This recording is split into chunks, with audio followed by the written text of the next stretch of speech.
Halo, di video kali ini saya akan review ke kalian Gcam Nikita di Redmi 9.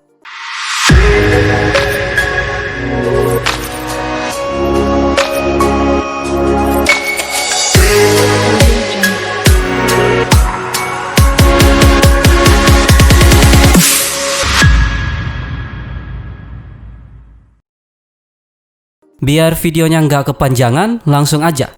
Untuk filenya ada dua ya, file Gcam dan config. Nanti kalian tinggal download aja, dan untuk Gcam-nya nanti kalian tinggal install seperti biasa. Cara installnya sama aja dengan cara install file APK pada umumnya. Kalau Gcam-nya udah terinstall, selanjutnya kita bakal install untuk config-nya. Kalian buka Gcam-nya, masuk ke setting, scroll sampai bawah, tab konfigurasi dan tab simpan. Setelah muncul jendela baru seperti ini, kalian tinggal tap lagi save. Kalau udah, kalian close Gcam-nya dan masuk ke file manager. Dari file manager ini kalian cari file config yang udah kalian siapkan. Jadi untuk config-nya bebas ya, nggak wajib pakai config yang udah saya siapin. Kalau udah ketemu, kalian tinggal kopikan file config-nya ini ke folder config 7 yang ada di dalam folder Gcam.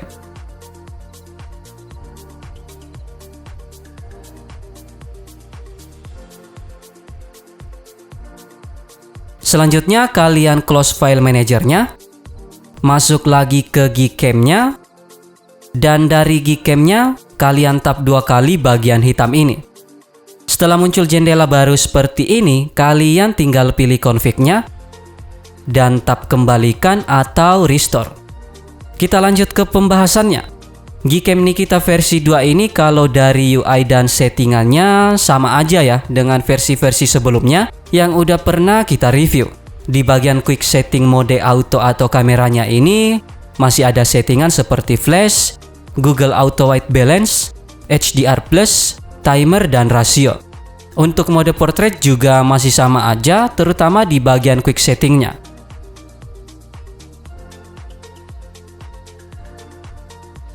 Terus untuk mode foto malamnya juga nggak ada perubahan settingan apa-apa. Di sini masih ada settingan seperti Astro, Google Auto White Balance, timer, fokus, dan rasio. Untuk mode videonya juga tetap sama, nggak ada perbedaan settingan. Frame-nya juga masih ada 4 pilihan seperti auto, 24 fps, 30 fps, dan 60 fps. Untuk mode 60 fps ini nggak terlalu ngaruh ya, nggak signifikan sih menurut saya. Kalau untuk mode-mode yang ada di lainnya ini semuanya work, termasuk slow motion-nya.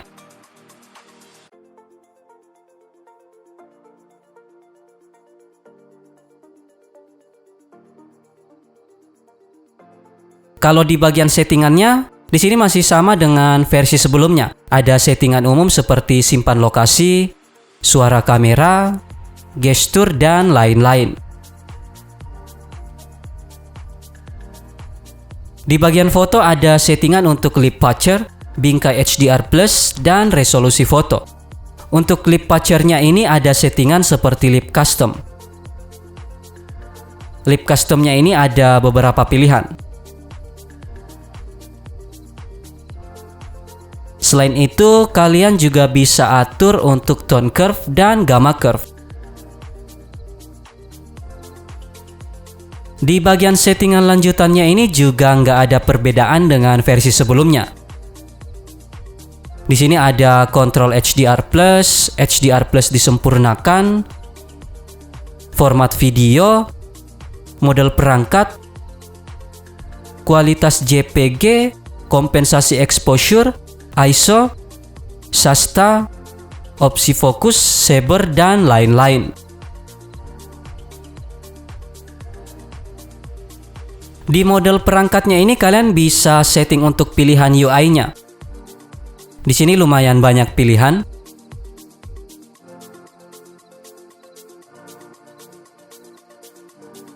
Terus untuk HDR Plus-nya, kalian bisa pilih jenis device-nya untuk kamera belakang dan depan.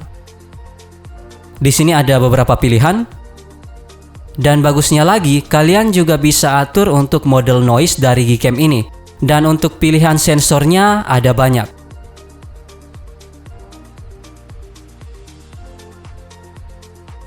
Selain itu, di sini ada fitur zoom resolusi super atau saber juga. Fitur ini bisa kalian gunakan untuk menyatukan beberapa gambar untuk dijadikan satu, atau biasa disebut pixel binning. Tapi sayangnya untuk mode ini belum work di Redmi 9 ya. Di bagian settingan tambahannya ini ada settingan juga untuk kamera bantu. Tapi untuk kamera bantunya ini belum work di Redmi 9. Jadi kalian belum bisa ngambil gambar dengan lensa ultrawide ataupun makro. Dan terakhir, di bagian bawah ada fitur-fitur eksperimentalnya juga. Di eksperimentalnya ini kalian bisa aktifkan beberapa fitur seperti OpenGL, Motion, AF Data, Pixel Binning, Slow Mo 240 fps, dan lain-lain. Untuk fitur-fitur eksperimental dan fitur lainnya yang ada di Gcam Nikita versi 2 ini, nanti bisa kalian explore lebih dalam mana yang work dan gak work. Kesimpulannya, Gcam Nikita versi 2 ini nggak beda jauh ya dari versi sebelumnya. Tapi menurut saya, untuk hasil fotonya jauh lebih maksimal kalau dibandingkan dengan versi sebelumnya.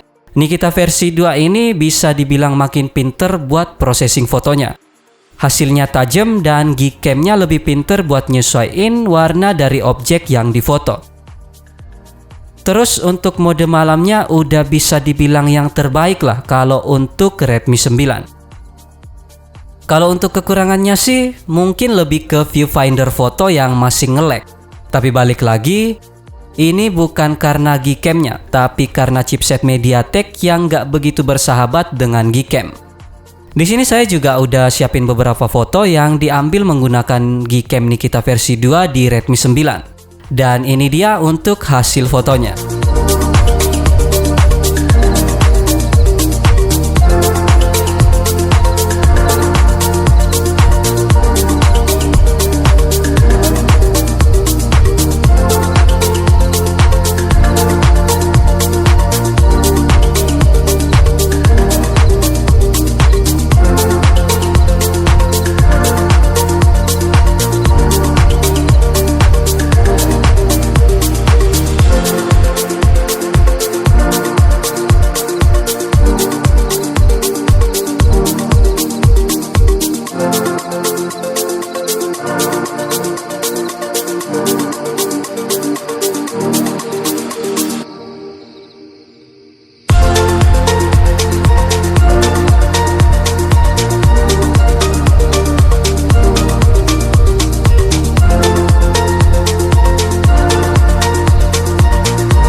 Jadi itu dia review Gcam Nikita di Redmi 9. Terima kasih sudah menonton video ini. Tetap positif, rendah hati, dan sampai jumpa di video selanjutnya.